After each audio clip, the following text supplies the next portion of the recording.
Okay, welcome everyone. I will start this event by sharing a video while we give a couple of more minutes to people to join. And so I'm going to share my screen and I will share with you the video.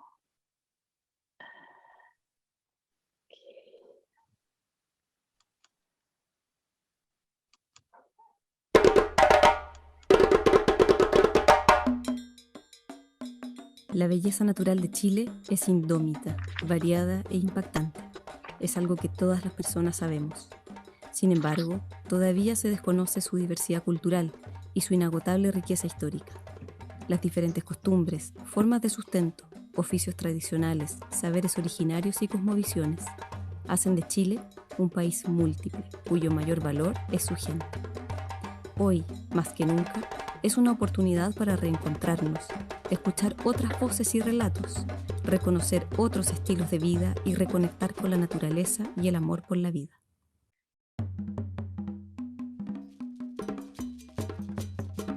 Somos Travolution Travel y te invitamos a revisitar Chile desde los ojos de quienes habitan los territorios. Son muchas las comunidades que desde el corazón han preparado viajes y experiencias únicas en entornos exclusivos, alejados de las masas y con protocolos de seguridad e higiene. Ven y aprende vivencialmente qué significa el buen vivir mientras compartes experiencias con los anfitriones locales, en destinos que no conocías y en un viaje con impactos positivos para el desarrollo local sostenible. Viaja con Travolution y vive experiencias de mutuo beneficio.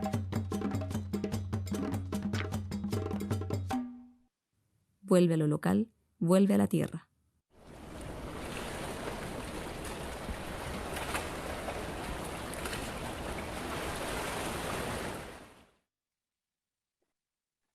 Okay, so everyone, thank you very much. Welcome again to new people coming in. So we would like to officially give the start to this event.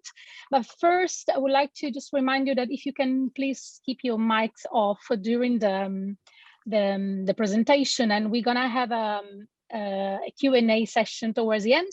And in the meantime, if you have any question or you wanna drop something, there is a chat, and our lovely volunteer Amelie is looking after it and will gather all your questions, and we're gonna discuss them and present them to the presenter later at the end. So before any further ado, so I would like to, I'm very pleased to be here today and moderating this event on community-based tourism in Chile, rediscovering the roots of a country. And I would like to warmly thank Franz Müller Sarmiento from the government of Chile and Nicolas Poblete from Pro Chile UK for the support during the organization.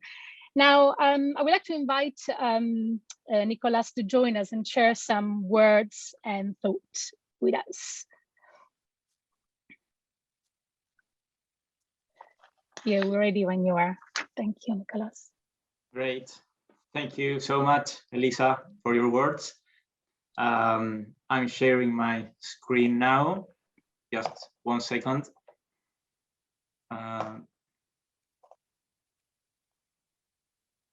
Let me know if it's all right. Perfect. Okay, well, hi everyone. Thanks so much for joining us today. I am Nicolas from Pro Chile, the trade department at the Embassy of Chile in the UK. We support and encourage the Chilean exports from Chile to the UK. And we also promote foreign investment into Chile and, of course, tourism into Chile.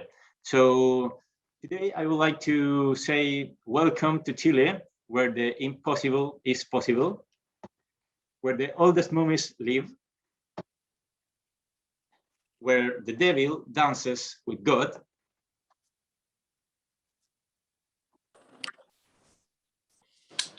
where the ancient traditions still alive, where the desert hides huge history, and where three continents meet: America, Antarctica, and Oceania. Chile has territory in these three continents. This is a unique place on Earth. It's located at the end of the world, literally, and it's the longest and thinnest country in the world. This allows us to have a tourist proximity with Peru, Bolivia, and Argentina. We share borders with these countries as well. Chile is as long as Western Europe. It's 4,300 kilometers long. And of course, it has notorious geographical contrast as it's located between the Andes Mountains and the Pacific Ocean. So with this geography, Chile invites you to travel from highlands to unexplored southeastern territories at the end of the world. Chile invites you to live adventures in the middle of the driest desert in the world, and invites you to enjoy the views of the imposing Cordillera de los Andes, from where you can have a look at big cities and all the movements as developed cities as Santiago. Despite all these features and to be in the south and the end of the world, we are a widely connected country. There are 19 airlines that fly to Chile now, connecting Oceania, North America, Europe, and Africa with our country. So why Chile? You can discover and unique archaeologic remains in our country. You can find poetry and literature. You know, Pablo Neruda, famous poetician from Chile. You can visit World Heritage sites.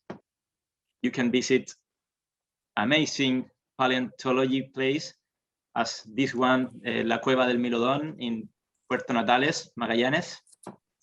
And you can learn more from Chile and from Chilean history in our amazing museums. And of course, you can meet our indigenous peoples that are a very important part of our roots. And the existence of original peoples today is recognized and preserved by the state of Chile. Today, indigenous tourism stands out for its great gastronomy, custom, and beautiful festivities. There are nine recognized indigenous peoples in Chile: Aymara, Quechua, Atacameño, Coya, Diaguita, Rapa Nui, Mapuche, Yagán, and Cahuéscar. So these are the 9 indigenous peoples in Chile, and there are different places for ethnotourism as well, as Parque Nacional Lauca, Arica, Rapa Nui, Lago Budi, and Tierra del Fuego. These reasons make Chile a unique place, a place where the impossible is possible. So the experiences are infinite as our skies are. Thank you very much. And now I leave the floor to Elisa to continue with the session. Thank you. Thank you, Nicolas. So very, very informative, and of course a big view of actually what Chile is in all aspects. And so before giving the mic to of course Stephanie and to know more about Travolution Travel, I would like to share with you a brief video and make it throw us some ideas about stories. So I would like to share this with you, and we're going to carry on.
There we go. Thanks for the attention. I hope you enjoy the video. Well, so my message is really brief. Really, we need more local stories in tourism. So last year, my plans to travel to South America were suddenly and sadly changed because of a pandemic. And so instead of visiting local communities in Brazil and in Chile, I've initially planned, I used that time to be mobilized. I used the time to virtually connect with those communities and to create a direct bridge of communication with all other tourists that, like me, were stuck at home. So thanks to partners like Travolution Travel, I found amazing stories along the way, and that I've registered hungry interest with my readers. So the tourists don't always meet local people and don't always hear their stories when they visit a destination. So community-based tourism, though, is an opportunity for tourists to get to know the cultural roots of the country, while the role of community storytelling, in my opinion, is to prepare these meaningful encounters through a story told with the protagonist. Hence the postcard series that you just seen in a video. So we need to bring back the local people at the center of the picture. So in the past year, I virtually traveled across Chile, heard and gathered many stories from the Atacama Desert to the Tierra del Fuego, passing through the Maipo Valley, meeting with the Mapuche community of Santiago, and also the Pehuenche Mapuche in the Araucanía region, the Southern Lake District, and many other representatives of the several ethnic groups that live in the country, like the Licanantay and La Aymara, and others, the 9 that Nicholas just mentioned to you. So I've tried to keep my message short today, but there are many stories to tell, really. And more tourists are willing to hear those stories and connect with local people, see and experience the unique cultural identity of a place with and within its natural beauties. So let's include more narratives in the travel marketing. And we should not forget, as a last point, that the most important thing that community-based tourism is tourism designed and managed by local communities with the crucial support of local partners like Travolution Travel. So through community-based tourism and grassroots stories that they allow to make visible, we have the opportunity to work toward a truly sustainable local development and social inclusion and gender equality and youth empowerment, while we are committed to natural conservation and the preservation of the material and immaterial cultural heritage. So finally, to talk more about how this happens and what it means in practical terms for tourist businesses, we have here Stephanie from Travolution Travel. Stephanie, I'm going to give you the mic in a sec, and just to introduce her, she's a product and sales manager for Travolution Travel, has a lot of experience on the ground and behind the scenes to make community-based tourism happen. So, okay, I'm gonna give you thank you. Hi. Fantastic. Okay. Great, yes. Hi, Elisa. Thank you. Thanks, everyone, to join us today. My name is Stephanie Carmody, and I will share a bit of our experience from Travolution. I will firstly talk about what is for us the Travolution culture. We've been working since 2011, now 10 years from that time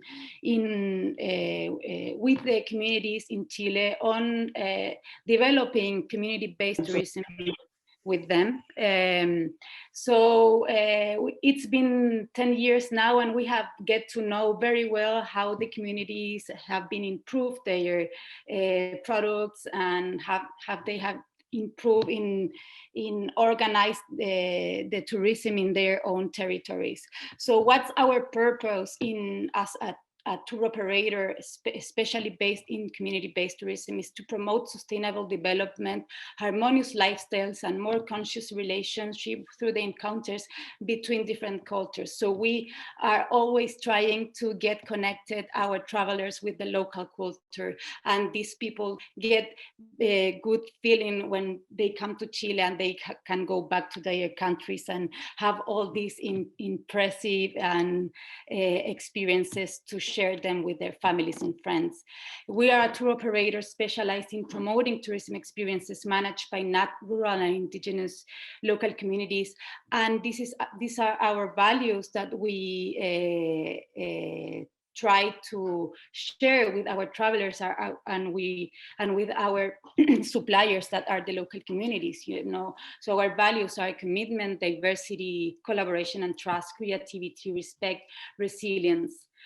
Here in this picture is Doña Maria from Manquemapu. She's a very wonderful woman. She's the one of the main women in their territory that start tourism, and she's one of our hosts in their house. You can join her and talk to her and learn about their traditions. So it's very interesting to get to a remote area and where you can do adventure activities and then meet local people. That gives a sense on the trip that you will be able to discover the areas in a different way. We recognize ourselves as a movement because we seek to establish community-based tourism from different perspectives. We work collaboratively and focus on 4-action access with Travolution Foundation. We start from Travolution Foundation supporting community-based tourism development in Chile in 2011, as I was telling you before. And we realized that in these 10 years, we've been like working in the development on tourism products and experiences, but there was like a lot of things to do until we get to the commercialization chain. So this is how Travolution Travel born, in order to put these experiences and sell them to our partners in other countries.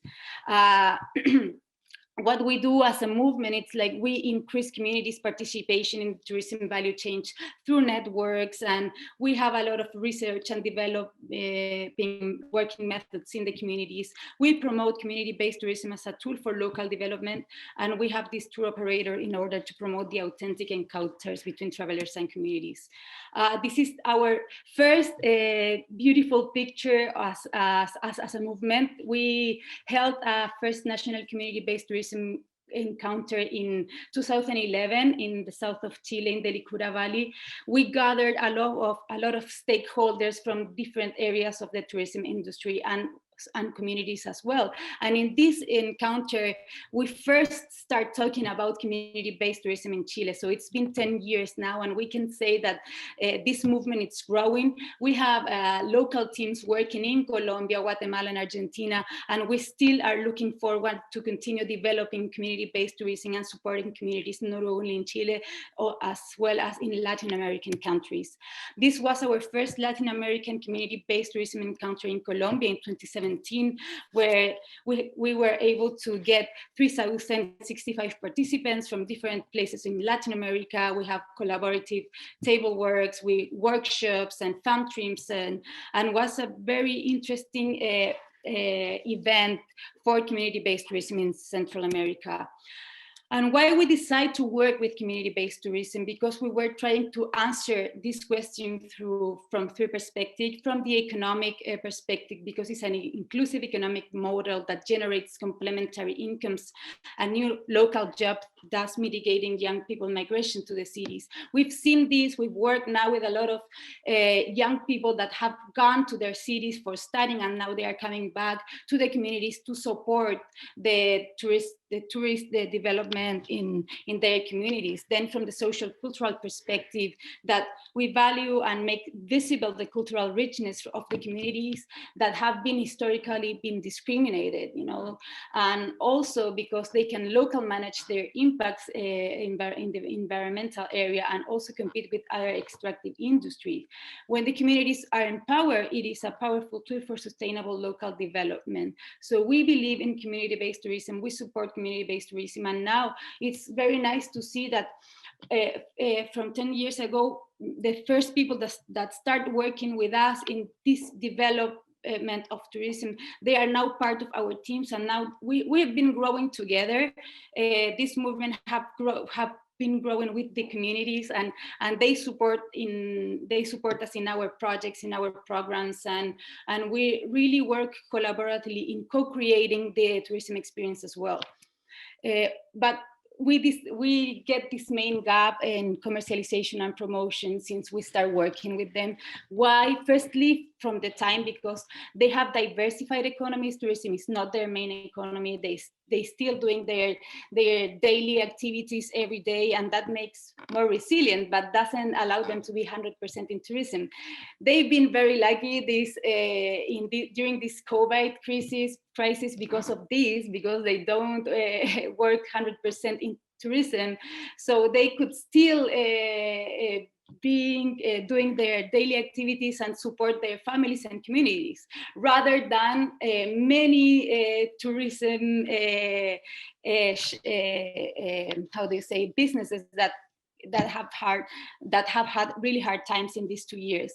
They also have a main gap in technology. There's a lot of lack of knowledge in digital and technological tools, also because there's lack of connectivity in some places that are really, really remote, and they can't be really connected with the internet at this time. And also the language, in Chile, they all speak Spanish language and some of their ethnic languages, but usually they cannot communicate directly with foreign travelers. So this is what happens. Now we have these travelers coming from different places of the world and that want to travel to South America and learn and share, getting immersed in their culture, know different destinations, but they look in the websites and they can't find it.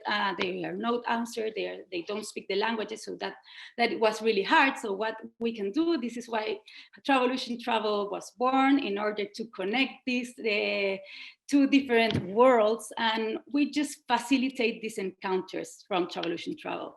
So this is our value proposition. We think that these are mutually beneficial experiences for both parts, and trying to give these different activities, community is a living culture, experiential learning, this connection and rest, unique destination experiences, and COVID safety protocols now, and we have positive impacts and sustainable development in the communities we work with. This is a really beautiful picture I would like to share with you. This is Ben Sherman. He's the president of the World Indigenous Travel Association. We have really, really good relationship with them, and we have worked together in different things and projects. And this is Sandra from the Atacama Desert. They are here. They are in one of the activities where you can be able to walk with the llamas and learn about how historically was the trade in the Atacama Desert. So this is a really beautiful image where this is two people getting together from different cultures and sharing different stories and experiences. What our impacts and results that have been happening in the last years, it's like we now are working with research in 3 different communities in Chile about the positive impacts and negative impacts in tourism with them. We are a certified B Corp. We support the World Indigenous Tourism Alliance and also the Torres del Paine Legacy Fund. We were silver winner in the Responsible Tourism Awards this year, and we were finalists at South America Responsible Award and Latin America Responsible Award in 2020. What can we reach from Travolution Travel? We work with more than 60 families in different communities in Chile, and the 60% of our incomes go straight to local providers. we have operations in different destinations in Chile, from Arica and Parinacota to Tierra del Fuego, Patagonia. We have more than 20 destinations throughout Chile. We can design and coordinate next experiences with 60 or more in different indigenous families. We offer extended connected trips. We reach through the country, and we have a lot of destinations to complement with. And we are now getting connected with local tour operators in Argentina, Bolivia, and Peru in order to expand also our destinations and products. So we have a lot to share and to organize with the local people. We have the confidence with local suppliers since 2011, so that's very interesting also for us. This is another beautiful picture in the Araucanía region in the south of Chile, where you can get together, get to know Pehuenche communities.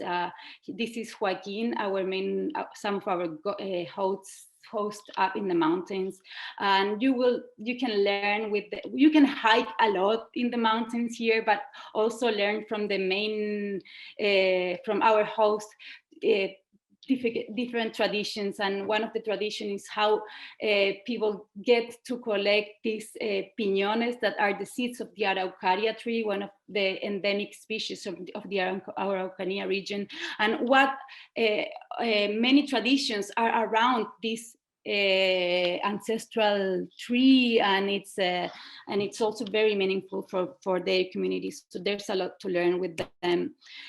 Also, you can learn different cultural traditions, like weaving in the traditional loom with some of the women of the Mapuche communities as well. And also, this is a very beautiful picture as well. This is in the Buri Lake in the Araucanía region as well, but in the coastal area, where you can understand the differences between the Lafkenche people that are part of the Mapuche culture, but they live in the coastal region. And then you have also the Pehuenche people that live in the Arauca, in the Andes, and you can notice some of the difference between both different communities. But here in the coast, you are able to get more connected with the sea, and how the traditions for these for these communities are very connected with the ocean and what is happening with the water corpse. The Buri Lakes is the biggest salty lake in Chile, and it's very beautiful, the place over there also, and you will be able to learn a lot of things down there. Here is a beautiful picture in Chiloé where you can share with the communities. You can learn about their old traditions, the fishermen, and how to cook their main dishes. And also you can do navigation, bird watching, hiking, and different activities with the host families as well. This is San Pedro Atacama. This is Wildo, that he will teach you how the traditions of growing crops in the driest desert in the world, and how they have been keeping these traditions alive. As well, in the Atacama Desert, you can do a lot of adventure activities, hiking, going to the climbing volcanoes, but you can have a really interesting mix with the local communities up north and learn a lot of their cosmovisions and ancestral traditions. And also in Patagonia, there's much more to see than this impressive and remote areas. There is a lot of communities down there that will show you about the traditions of the gauchos, and also there are indigenous communities. They're starting to develop tourism activities, so we are getting connected with them in order to design new experiences where you will be able to connect with the gaucho communities, with the indigenous communities, and also with the fantastic nature that surrounds Patagonia. So yeah, we invite you to be part of this tourism revolution, and please feel free to contact us. We can continue talking about community-based tourism, and because we love this activity. So yeah, you are very invited to still and get connected with me and Elisa and all our team. So thank you very much for your time. We're open to questions now. Thank you very much, Stephanie. I know time is limited, but I think it was kind of interesting to see how in this short time we able to see all the diversity, not only the natural diversity, but also the cultural diversity that one actually interesting here in talking about community-based tourism. So I would like to open the mic, asking all the participants, if any of you have question, please turn your video on, join the conversation, open your mic, and then happy to hear from you. And of course, we're gonna have more time to, if you need more specific detail about a specific tour, specific place, Stephanie is always available to chat. But if you have any urgent question, please share. I'm sure that would be of benefit to everyone. Anyone? Okay, I guess I'll start. Hi, my name is Marinelle. I'm your neighbor. I live in the indigenous lands of the Quechua community in Urubamba, Cusco, Peru. I have been in Chile many times, traveled north, south. I'm mainly a hiker. I have a mountain trekking company based in America. And I've been looking for a more indigenous focused travel experience for my clients. I've been doing research in Chile for a year. Last time I was there, I led a trek to 14 days in Patagonia, a multi-day backpacking trip, which is very popular for Western, Western clients. Definitely easily got the marketing, going like very easy. But when I was doing research on that project, I was like really interested in trying to be inclusive of the indigenous voices and the people, and teaching my clients about what it means to be in Chile, and beyond just the hiking and Patagonia being really gorgeous for a lot of us nature lovers. But it was a failure. I couldn't find any connections.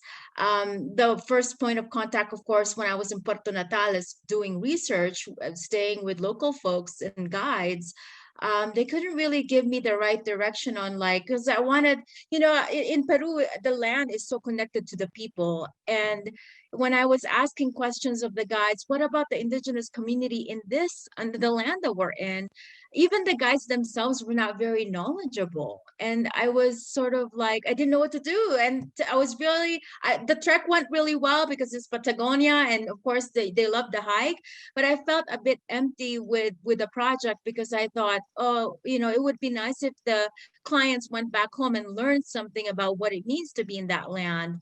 And in Peru, they will teach you it's a contrast in Peru. For some reason, my observation as an outsider is that in Peru, they can tell stories. The community in Cusco, they will know the culture of the Quechua community, not always pleasant stories, because it's a story of colonialism and the pain that they feel, they still carry it with them. But in Chile, I felt like, where do you find these stories? Like, what's going on with the indigenous communities in Chile? Are they active in tourism? Or do they want to tell their story? So I think, honestly, this is the first time I'm getting something substantial about the stories. Now you're telling me there is a story, but I'm still unclear what the situation is with tourism in Patagonia. That the circuit tracks and all that region has a lot of tourists. But I wonder, is there any kind of indigenous tourism happening in that region as well in Chile? And if there is, I would love to connect with whoever, maybe with you guys, to partner and create itineraries to educate the hikers, not only trek Patagonia, but to understand what land they're hiking on, and just to have a better sense of history of Chile. Thank you, Marinelle. Stephen, do you have a brief question? I'm sure that this can be a conversation carried on in a one-to-one, because there are a lot of things to cover.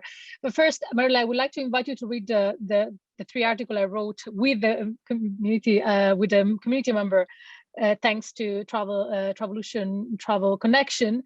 So yeah, that you can see some of the story already. But they are very happy and proud of their story, and just that is the point, like giving space and in the media, and then with this is totally another story and in a travel marketing to tell these stories. And that's why I'm here. That's why journalists like like you as well, Marinelle, here just to bring the flag of we need these stories, we need to hear more. But then, you know, from the commercial side, how can we bring these stories and in flash to the tourist? Stephanie, if you want to brief, you know, give an hint to Marinelle about the product that we can have.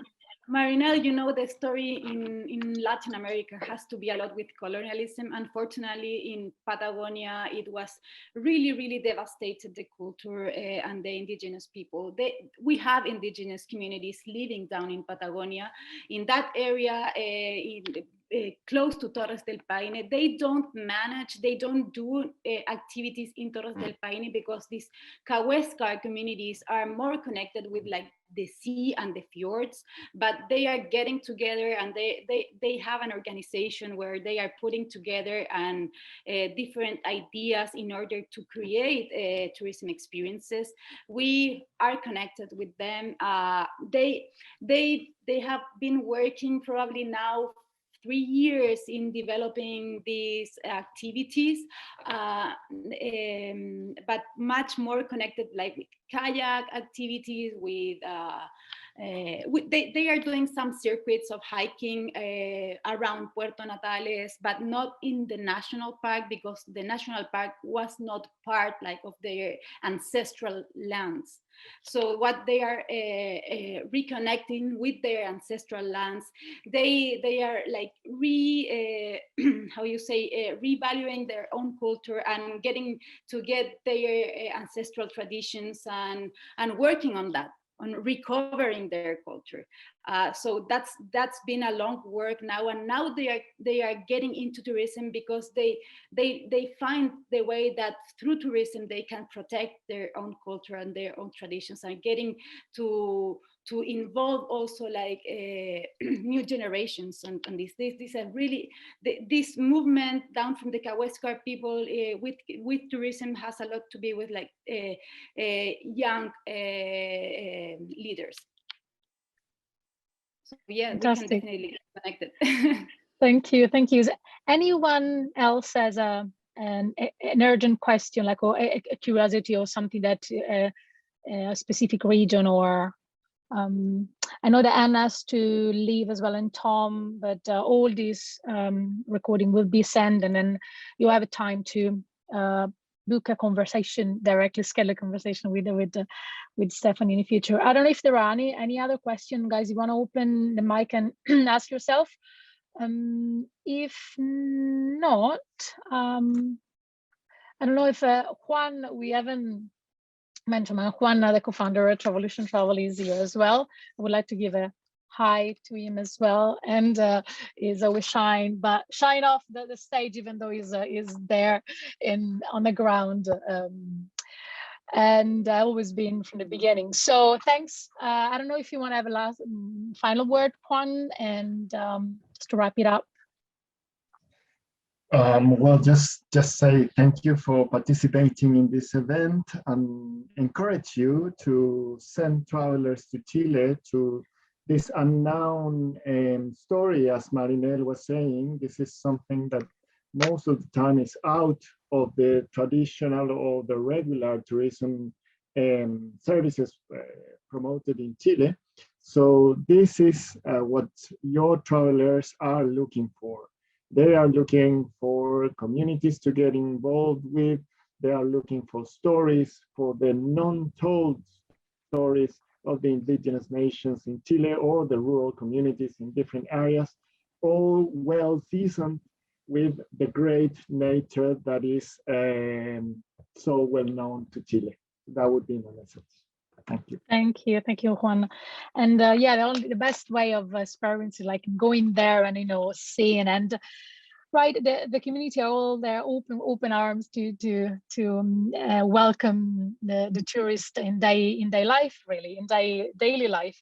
So before, I would like to share the last video just to finish off the video that is the government of Chile is promoting to promote the cultural diversity and the natural diversity. But I would like to mention, and I would like to thank Pro Chile, because he is offering and donating a bottle of pisco.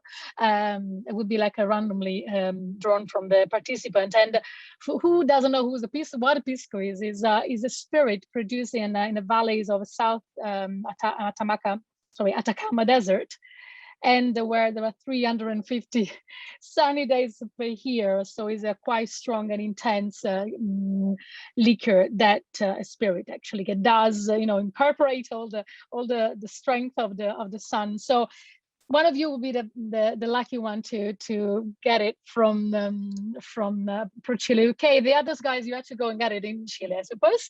So thank you very much again for participating. And I will just finish with this video. So anything, you got our contact, and I will really invite you to encourage to chat with Stephanie and Juan, but Stephanie in particular, so we can give you more answer of or the question you might have about possible tools and tailor-made solutions for your clients. So thank you very much again, and then I will finish sharing the screen. So thank you, and thank you very much for joining us today.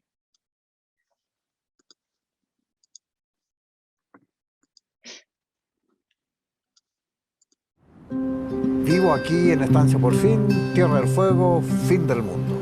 Viviendo la Pampa es imposible que no te enamores de ella. Entonces, si estás enamorado de algo, da gusto poder compartirlo con el resto de la gente. Hay y existe la cultura andina, están los quechuas, los aymaras. Todavía se conserva la forma de cultivar todo lo que es el rescate de las lanas de llamo, las alpacas, usando los telares de las antiguas culturas andinas. Y eso no se puede perder. El baile es como mi pasión. No podría vivir sin bailar, sin escuchar música de aquí, de la isla. Me siento contento, feliz. Andar a caballo, correr, por la orilla de la playa, así, es muy hermoso. Ojalá no se termine la tradición de la isla mucho.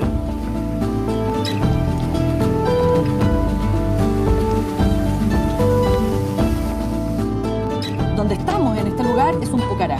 Aquí vivían los Licanantay. Sus pucarás también estaban hechos según las referencias del cielo, del solsticio y de los equinoccios. Las actividades que nosotros hacemos con los turistas son de dos tipos. Una que se hace de día, visitando los lugares donde las comunidades indígenas observaban el cielo, donde el yatir y el chamán lo hacían. Y la otra actividad que es de noche, es observar el cielo.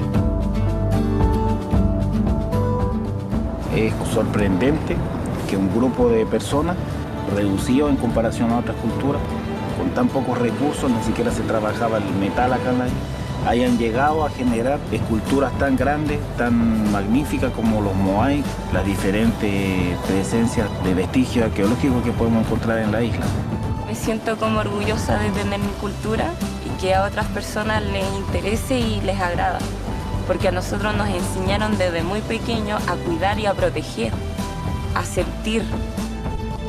Caminar en el desierto, tener esa experiencia, uno vuelve a la tierra, a la naturaleza. La isla es un lugar muy hermoso. Ya pisando Isla Mocha se siente feliz. Lo más lindo es tener el caballo y carreta para pasear. Vengan a conocer esto, que es un último reducto del mundo donde aún es pristino. Puedes vivir, sentir, admirar la inmensidad, experimentar la soltura, experimentar el ambiente que se arma acá y que hacen en el fondo un buen vivir.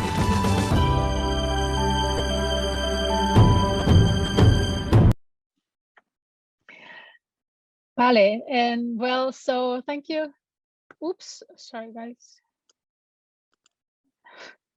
I think there was still my audio gone. So yes, I would like to close here the event and no any other question, but thank you very much again. And yeah, community-based tourism in Chile, connect with the people and re-encounter the roots of a country. Thank you very much.